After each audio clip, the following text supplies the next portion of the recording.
بسم اللہ الرحمن الرحیم ولا تقولوا لمن يقتل في سبيل الله اموات بل احیاء ولكن لا تشعرون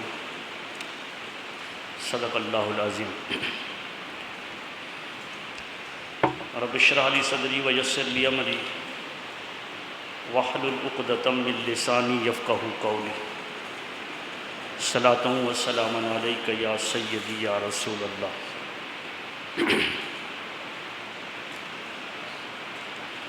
حمد و صلاۃ پر مشتمل مختصر ترین خطبہ کے بعد نہایت ہی واجب الاحترام معزز و محترم سامعین کرام، عزیزان گرامی قدر،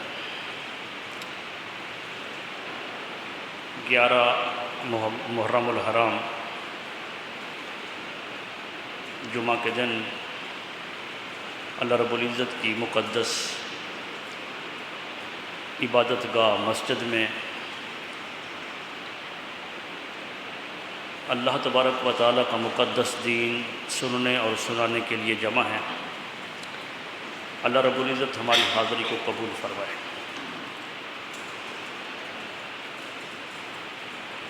کل 10 محرم الحرام اور 10 محرم الحرام کی اپنی عظمت اسلام میں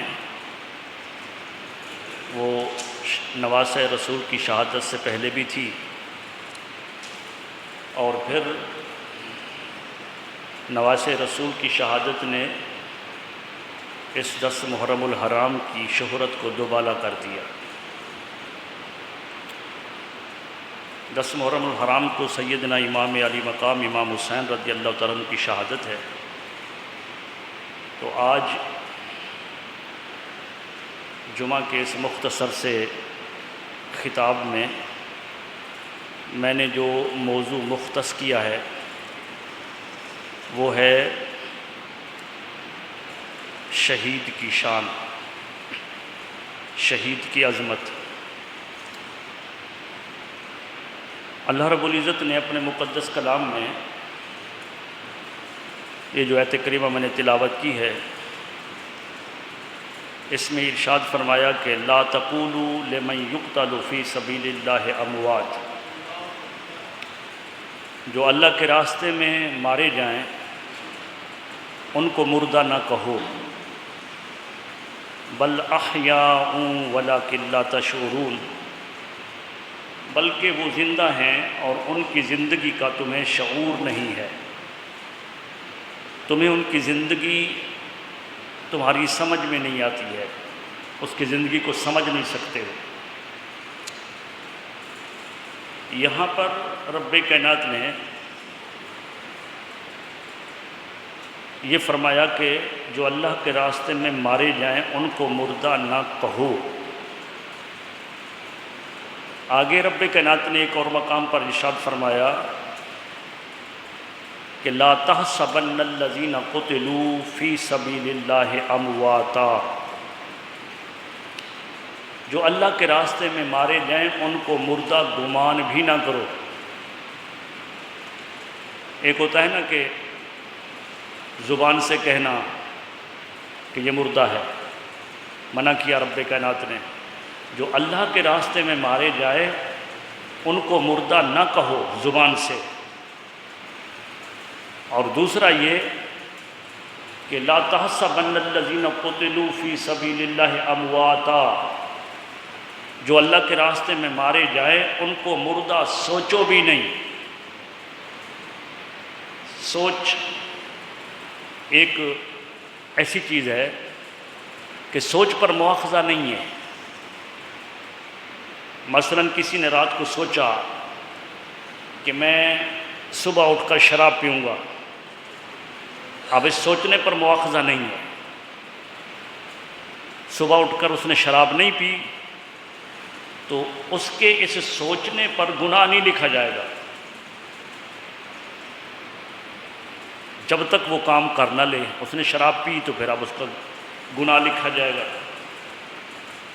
اس نے زنا کے متعلق سوچا، کیا نہیں، سوچنے پر مواخذہ نہیں ہے، لیکن قربان جائیں شہید کی عظمت پر۔ شہید کی یہ عظمت ہے کہ شہید کو مردہ سوچنا بھی کفر ہے۔ کیوں؟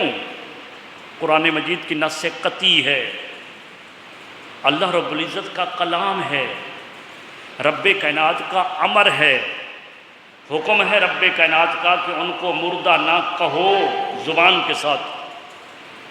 جو اللہ کے راستے میں مارے جائیں انہیں مردہ مت سوچو۔ اگر کسی نے زبان سے کہہ دیا تو قرآن کا انکار کر دیا، اگر کسی نے زبان سے نہیں کہا دماغ میں سوچ لیا اس نے بھی قرآن کا انکار کر دیا، دونوں طریقے سے دائرہ اسلام سے خارج ہو گیا، صرف گناہ نہیں، کیونکہ قرآن کی ایک حرف زبر زیر پیش کا انکار بھی کفر ہے۔ یہاں تو مکمل آیت کریمہ ہے، ایک مکمل آیت کریمہ کے اندر رب کائنات ولا تقولوا یہ خطاب فرما رہا ہے کہ انہیں نہ کہو مردہ، رب کائنات حکم دے رہا ہے، امر ہے اللہ تبارک و تعالیٰ کا۔ اور شہید کو مردہ گمان بھی نہ کرو، یہ ہے شہید کی عظمت۔ شہید کو مردہ اگرچہ اس کے پرخچے اڑ گئے ہوں، جسم کے ٹکڑے ٹکڑے ہو گئے ہوں، اس کی لاش پر گھوڑے دوڑا دیے گئے ہوں، ان کے جسم سے کلیجے کو نکال کر چبایا گیا ہو، لیکن انہیں ہم مردہ نہیں کہہ سکتے، نہ سوچ سکتے ہیں۔ قرآن مجید ایک اور سوچ دیتا ہے، قرآن مجید فرماتا ہے کہ اِنَّكَ لَا تُسْمِعُ الْمَوْتَىٰ، اے حبیب صلی اللہ علیہ وسلم یہ مردے آپ کی نہیں سنیں گے۔ تو یہ مردے رب کائنات نے کس کو کہا؟ مفسرین کرام اس پر متفق ہے کہ وہ جو مکہ کے اندر چل پھر رہے تھے، ابو جہل، عتبہ، ربیہ، شیبہ، کفار مکہ، حضور ان کو پیغام دیتے، اللہ کی طرف بلاتے، لیکن وہ ٹس سے مس نہ ہوتے، وہ حضور کو تکلیف دیتے، آقا علیہ السلام کا مذاق اڑاتے، آپ صلی اللہ علیہ وسلم کو کبھی ابتر کہتے، کبھی آپ کو دیوانہ کہتے، کبھی آپ کو مجنون کہتے۔ اللہ رب العزت نے فرمایا اِنَّكَ لَا تُسْمِعُ الْمَوْتَىٰ، اے حبیب صلی اللہ علیہ وسلم یہ مردہ ہیں، یہ آپ کی نہیں سنیں گے۔ تو قرآن مجید ہمیں زندگی اور موت کا کچھ فلسفہ اس طرح بتا رہا ہے کہ جو اللہ اور اس کے رسول کا وفادار ہے، وہ اللہ کے راستے میں مارا گیا ہو، جسم کے پرخچے اڑ گئے ہوں، ٹکڑے ٹکڑے کر دیا ہو، لیکن اللہ اس کے رسول کا وفادار ہے تو وہ زندہ ہے۔ اور اگر کوئی کھا پی رہا ہے اور خون رگوں کے اندر دوڑ رہا ہے، بات بھی کر رہا ہے، دیکھ بھی رہا ہے، سن بھی رہا ہے، لیکن اللہ اس کے رسول کا وفادار نہیں ہے تو وہ مردہ ہے۔ قرآن مجید نے زندگی اور موت کا یہ فلسفہ دیا ہے۔ اور شہید جو اللہ کے راستے میں مارا جائے نا تو ہم اس کو کہتے ہیں شہید۔ شہید یہ عربی گرامر کے حوالے سے یہ شہید بروزن فعیل ہے، فعیل، اور شہید کے کئی معنی ہیں۔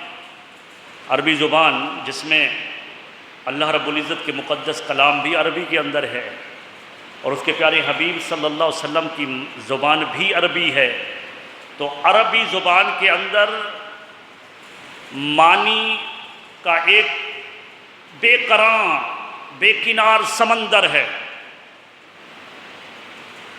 دوسری زبانوں کی طرح عربی نہیں ہے بلکہ فصیح اور بلیغ زبان ہے۔ عربی زبان کے اندر ایک لفظ کے کئی معنی ہوتے ہیں، تو شہید کئی معنی اپنے اندر رکھتا ہے، لیکن ان میں سے دو معنی آپ احباب کے سامنے آج پیش کرنا چاہتا ہوں۔ شہید، جو بھی شہید ہوگا اس میں ایک معنی پایا جائے گا شاہد ان کا، دوسرا معنی پایا جائے گا مشہود ان کا، جو بھی شہید ہے وہ شاہد بھی ہوگا، وہ مشہود بھی ہوگا۔ آسان الفاظ میں یوں کہوں کہ جو اللہ کے راستے میں جان دے گا وہ کسی بارگاہ کے اندر حاضر ہوگا اور کوئی اس پر بھی حاضر ہوگا۔ شاہد کا معنی یہ ہے کہ وہ مرنے والا کسی بارگاہ کے اندر، ایک عظیم بارگاہ کے اندر حاضر ہوتا ہے، اور دوسرا معنی یہ ہے کہ اس مرنے والے پر، یعنی اللہ کے راستے میں جان دینے والے پر کوئی اور بھی حاضر ہوتا ہے۔ وہ کسی عظیم بارگاہ کے اندر حاضر ہوتا ہے اور اس پر کوئی اور حاضر ہوتا ہے۔ شاہد کا معنی ہے وہ کسی کا مشاہدہ کرتا ہے، مرنے والا کسی کا مشاہدہ کرتا ہے۔ تو لفظ شہید کے اندر یہ شاہد اور مشہود یہ معنی پائے جاتے ہیں، اس کا کوئی انکار نہیں کر سکتا۔ اب سوال یہ ہے کہ مرنے والا، اللہ کے راستے میں جان دینے والا کہاں شاہد ہوتا ہے، وہ کس چیز کا مشاہدہ کرتا ہے؟ تو عزیزان گرامی قدر، جب بندہ مومن اللہ رب العزت کی رضا کی خاطر جب وہ اپنی جان دیتا ہے تو وہ خود اللہ رب العزت کی بارگاہ میں حاضر ہوتا ہے۔ وہ اللہ رب العزت کے حسن لازوال کا مشاہدہ کرتا ہے۔ رب کائنات حکم دیتا ہے کہ اس بندے نے میری خاطر جان دی ہے، اے فرشتوں میرے اور ان کے درمیان سارے حجابات ہٹا دو۔ تو گویا حجابات ہٹا دیے جاتے ہیں اور شہید ہونے والا براہ راست اللہ تبارک و تعالیٰ کا دیدار کرتا ہے۔ یہ شاہد ہوتا ہے اللہ تبارک و تعالیٰ کا، اللہ کی بارگاہ میں حاضر ہوتا ہے۔ ابن ماجہ کی حدیث ہے، حضرت عبداللہ بن عمر بن حرام، حضرت جابر کے والد تھے، غزوہ احد کے اندر ان کی شہادت ہوئی۔ اب باپ کی شہادت ہو گئی، حضرت جابر افسردہ ہیں، صاحب زہر والد ہیں، تو حضور علیہ السلام نے اب حضرت جابر سے خطاب فرمایا، ارشاد فرمایا جابر کیا تم جانتے ہو کہ تمہارے والد کے ساتھ اللہ رب العزت نے کیا معاملہ کیا؟ تمہارے والد کے ساتھ اللہ نے کیا معاملہ کیا؟ تو حضور نے پھر خود ہی فرما دیا، جابر سنو، اس پر افسوس نہ کرو، افسردہ مت ہو، پریشان مت ہو، تیرے والد کے ساتھ اللہ تبارک و تعالیٰ نے کلام کیا ہے، گفتگو کی ہے، اور اللہ نے تیرے والد سے پوچھا ہے کہ اے عبداللہ بتا تو کیا چاہتا ہے، تو کیا چاہتا ہے؟ تو تیرے والد نے جواب دیا کہ میں یہ چاہتا ہوں کہ دوبارہ زندہ ہو جاؤں، دوبارہ زندہ ہو کر دنیا میں چلا جاؤں۔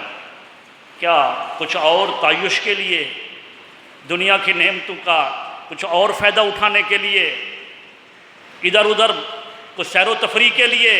نہیں، باری تعالیٰ میں دوبارہ زندہ کیا جاؤں اور جا کر دنیا کے اندر پھر تیرے دشمنوں سے ٹکرا جاؤں، پھر مارا جاؤں۔ تو یہ جو مزہ ہے نا مرنے میں، تو مجھے بس دوبارہ زندہ فرما۔ تو حضور نے فرمایا کہ اے جابر، پھر اللہ نے فرمایا کہ نہیں عبداللہ، یہ تو ہمارا فیصلہ ہو چکا کہ جو دنیا سے آئے گا واپس نہیں جائے گا، یہ ہمارا فیصلہ ہو چکا۔ تو پھر تیرے والد نے اللہ کی بارگاہ میں عرض کیا کہ باری تعالیٰ پھر لوگوں تک میرا پیغام پہنچا دے۔ کیا پیغام؟ کہ لوگوں تک میرا پیغام پہنچ جائے کہ اس مرنے کے اندر کتنا لطف ہے، اللہ کے راستے میں جان دینے میں کتنا مزہ ہے، یہ لوگوں تک یہ میرا پیغام پہنچا دے۔ حضور علیہ السلام فرماتے ہیں، ابن ماجہ ابواب الجہاد کے اندر حدیث موجود ہے، میرے آقا نے فرمایا کہ اے جابر، پھر اسی وقت رب کائنات نے یہ آیت کریمہ کو نازل کیا، وَلَا تَقُولُوا لِمَنْ يُقْتَلُ فِي سَبِيلِ اللَّهِ أَمْوَاتٌ، جو اللہ کے راستے میں مارے جائیں انہیں مردہ مت کہو، وہ مردہ نہیں بلکہ زندہ ہے، اور تمہیں ان کی زندگی کا شعور نہیں ہے۔ تو پتہ چلا کہ جب اللہ تبارک و تعالیٰ کی راستے میں کوئی شہید ہوتا ہے نا، کوئی جان دیتا ہے، تو پھر وہ اللہ رب العزت کی بارگاہ میں حاضر ہوتا ہے، اور وہ اللہ تبارک و تعالیٰ کا دیدار اتنا لطف دیتا ہے، اتنا مزہ دیتا ہے کہ بندے کی خواہش ہوتی ہے، یہاں تک کہ حضور علیہ الصلوۃ والسلام کا فرمان ہے، امام الانبیاء کا، شہادت کا عنصر ہر نبی میں پایا جاتا ہے۔ جو شہادت، جب اس کے غلاموں کی یہ شان ہے، جو نبی کا غلام ہو شہید ہو جائے تو یہ شان ہے، تو جس کی وجہ سے انہیں شہادت پائی، جن کے کہنے پر شہادت پائی، تو اس پر تفصیل گفتگو ہے کہ نبی کریم صلی اللہ علیہ وسلم کے اندر اکمل طریقے سے شہادت کا عنصر پہلے ہی موجود تھا، اور شہادت کا درجہ جو ہے وہ نبی کو پہلے ہی حاصل ہوتا ہے۔ تو جب وہ اللہ کا دیدار کرتا ہے نا، تو اس وجہ سے اس کو تکلیف بھی نہیں ہوتی۔ بھئی کسی کو دیکھا اللہ کے راستے میں جان دے دی اس نے، اب اس کے لاش کے ٹکڑے ٹکڑے کر دیے گئے، پرخچے اڑ گئے، بازو جدا ہو گیا، گردن جدا ہو گئی، ٹانگیں جدا ہو گئی، کوئی سمجھے کہ او ہو کیا ہوا، اتنا تکلیف ہوئی ہوگی۔ تو آئیے حضور کا فرمان سنیے، میرے آقا نے ارشاد فرمایا، جو اللہ کے راستے میں جان دیتا ہے اسے اتنا بھی تکلیف نہیں ہوتی جتنا چیمٹی کے کاٹنے کی تکلیف ہوتی ہے۔ ترمذی شریف کی حدیث ہے، سیاسی تک کی صحیح حدیث ہے۔ مرنے والا اللہ کے راستے میں، اس کے ظاہری طور پر دیکھنے والا تو سمجھتا ہے کہ کیا ہو رہا ہے، لیکن اسے اتنا بھی تکلیف نہیں ہوتی جتنا چیمٹی کاٹتی ہے اور اس کا تکلیف ہوتی ہے اس کی۔ کیوں تکلیف نہیں ہوتی؟ اس وجہ سے کہ وہ دیدار خداوندی کر رہا ہوتا ہے۔ قرآن مجید نے ہمیں ایک مثال دی، سورہ یوسف کے اندر فرمایا کہ ایک زلیخا نے یوسف علیہ السلام کو خریدا تھا، بھائیوں نے کنویں میں ڈالا تھا، قافلے والوں نے کنویں سے نکالا تھا، مصر کے بازار میں بیچا تھا، اور وہاں پر یوسف علیہ السلام بچپن تھا، ان کا لڑکپن تھا، تو حسن کے چرتے ہو گئے کہ ایسا غلام آیا ہے شہر کے اندر فروخت ہونے کے لیے کہ جن کے حسن کا کیا کہنا، ان جیسا کوئی حسین نہیں ہے۔ تو پھر مصر کی شہزادی بھی خریدنے کے لیے آ گئی تھی، انہوں نے یوسف علیہ السلام کو خرید لیا زلیخا نے، اور جب اپنے پاس لے گئی تو اس کے بعد پھر چرچے ہو گئے سہیلیوں کے اندر۔ سہیلیوں نے کہا، ارے نادان کتنی پگلی ہو گئی ہے، اپنے ہاتھوں سے خریدا ہے، غلام تھا خریدا، زر دے کر خریدا، پیسہ دے کر خریدا، غلام کو دل دے بیٹھی ہو، دیوانی ہو گئی ہو غلام پر۔ تو زلیخا نے سہیلیوں سے کہا، ارے سہیلیوں مجھے تانے مت دو، تمہیں کیا علم، وہ غلام نہیں، وہ تو حسن کا امام ہے، وہ حسن کا امام ہے، وہ حسین بڑا ہے۔ انہوں نے کہا اچھا ایسا ہے تو پھر ایسا کریں ہمیں دکھا دو۔ اب سورہ یوسف کے اندر یہ متن کے اندر تفصیل کے ساتھ ہے، سورہ یوسف کے اندر پھر انہوں نے سہیلیوں کو دعوت دے دی، آؤ اچھا تانا دینے والیوں آؤ میرے گھر، آج میں تمہیں یوسف دکھاتی ہوں۔ وہ اپنے یوسف علیہ السلام کے پاس گئیں اور جا کر کہا کہ آپ مہربانی کریں ان خواتین کے سامنے، ان زنان مصر کے سامنے آپ چہرے سے پردہ ہٹا کر گزر جائیں۔ یوسف علیہ السلام جیسے آپ دیکھتے ہیں نا کہ بہت سے بزرگ بھی ایسا کرتے ہیں کہ وہ ایک ایسے کپڑا ڈالتے ہیں، یوں کپڑا ڈال دیا، چہرہ اکثر چھپا رہتا ہے، تو یوسف علیہ السلام بھی اپنے چہرے کو چھپاتے تھے۔ اور جس وقت ادھر بٹھایا اپنی سہیلیوں کو، ان کے ہاتھ میں پھل دیا، ایک ہاتھ میں چھری دی، قرآن مجید میں آیا کہ وہ پھل کو کاٹ رہی تھی، سکینن وہ تیز چھری پھر پر چلا رہی تھی، ادھر سے سامنے سے یوسف علیہ السلام کا گزر ہوا۔ جب انہوں نے یوسف علیہ السلام کو دیکھا تو وہ دیکھتی ہی رہ گئی، پھل کٹ گیا، ہاتھ کٹ گیا، اور ہاتھ کٹنے کی خبر نہ رہی، انگلیاں نیچے جا گریں اور کہنے لگیں ہوا یہ تو کوئی بشر ہی نہیں ہے، یہ تو کوئی فرشتہ آ گیا ہے۔ مثال دی۔ اب بتانا یہ چاہتا ہوں کہ اگر حسن یوسف کسی کے سامنے ہو، جسم کٹنے کی خبر نہ رہے، حسن مصطفیٰ جس کے سامنے ہو، گردنیں کٹوانے کی خبر نہ رہے، جس وقت دین اسلام کی خاطر ایک مرد مجاہد، مرد مومن اللہ کے راستے میں جان دے رہا ہو، اسے مخلوق کا حسن مد نظر نہ ہو، نہ وہ حسن یوسف کا دیکھ رہا ہو، نہ وہ حسن مصطفیٰ کو دیکھ رہا ہو، بلکہ وہ خالق مصطفیٰ کو دیکھ رہا ہو، بلکہ وہ خالق یوسف کو دیکھ رہا ہو، تمام حسن کے خالق کو دیکھ رہا ہو، رب کائنات کا بلا حجاب دیدار کر رہا ہو، بتاؤ انہیں کہ جسم کے پرخچے اور ان کے جسم کے ٹکڑے ٹکڑے ہونے کی تکلیف کب ہوگی؟ اسے کوئی تکلیف نہیں ہوگی، وہ تو اللہ کا دیدار کر رہا ہے، وہ اللہ تبارک و تعالیٰ کا دیدار کر رہا ہے، تو اس وجہ سے اسے تکلیف نہیں ہوتی جو اللہ کے راستے میں جان دیتا ہے۔ اچھا، ایک یہ معنی میں نے کیا شاہد کا، کہ شہید شاہد ہوتا ہے، اس کا مشاہدہ کرتا ہے، وہ مشاہدہ کرتا ہے اللہ کا مشاہدہ کرتا ہے، اور کوئی اس کا مشاہدہ بھی کرتا ہے۔ شہید پر بھی کوئی آتا ہے تو کون آتا ہے شہید پر؟ بخاری شریف کی حدیث ہے کتاب الجہاد کے اندر، اور یہی حضرت عبداللہ بن عمر بن حرام، یہ حضرت جابر کے والد، ان کا مصلح کیا گیا تھا غزوہ احد میں، ان کو شہید کر کے ان کی لاش پر گھوڑے دوڑائے گئے تھے، مصلح کیا گیا تھا، اعضاء کو کاٹا گیا تھا۔ ان کی ڈیڈ باڈی جب لے آئے تھے تو یہ ایک کپڑے کے اندر باندھ کر گٹھڑی کی صورت میں لے آئے تھے، اور جس وقت یہ گھر لے آئے تو حضرت جابر کو تو حضور نے تسلی دی، تیرے والد کے ساتھ اللہ نے یہ کلام کیا ہے جو آپ نے پہلے ابن ماجہ کی حدیث سنی۔ اب اس دوران ایک خاتون آئی، بخاری شریف کی روایت ہے، راوی کہتا ہے کہ وہ حضرت عبداللہ ان کی پھوپھی تھی یا ان کی بہن تھی، لیکن چونکہ خاتون تھی نا تو خاتون نے یہ حالت دیکھی تو واویلا کیا، رونے کی آواز کو بلند کیا،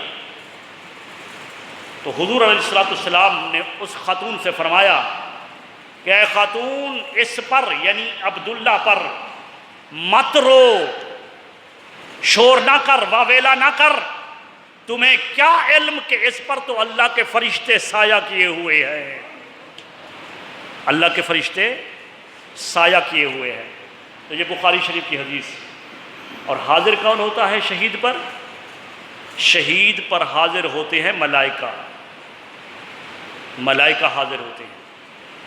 جو بھی اللہ کے راستے میں جان دیتا ہے اس کی روح اللہ رب العزت کی بارگاہ میں حاضر ہوتی ہے، اور پھر اس پر فرشتے حاضر ہوتے ہیں۔ لیکن عزیزان گرامی قدر، یہ ہر شہید کے لیے ہے جو کل شہید ہوا ہے، 10 محرم کو جن کی شہادت ہوئی ہے، نواسہ رسول، ابن رسول، سیدنا امام علی مقام امام حسین رضی اللہ تعالیٰ عنہ، ان کی شہادت پر کون مشہود ہوا تھا؟ ان کی شہادت پر کس نے مشاہدہ کیا تھا؟ جو بھی شہید ہوا وہ اللہ کا شاہد بھی ہے، وہ اللہ کا دیدار بھی کرتا ہے، اس پر فرشتے بھی آتے ہیں۔ لیکن امام حسین کی جب شہادت ہوئی ہے، امام حسین کی شہادت پر صرف ملائکہ نہیں بلکہ امام الانبیاء بھی موجود تھے، امام الانبیاء بھی موجود تھے۔ اور اس وجہ سے میں کہتا ہوں حضرت امام علی مقام کی ذات اقدس کے لیے میں کہتا ہوں کہ امام الشہداء، شہداء کے امام، شہید اعظم، حضور صلی اللہ علیہ وسلم کا فرمان ہے، جب آپ کے چچے شہید ہوا حضرت امیر حمزہ رضی اللہ تعالیٰ عنہ، تو حضور صلی اللہ علیہ وآلہ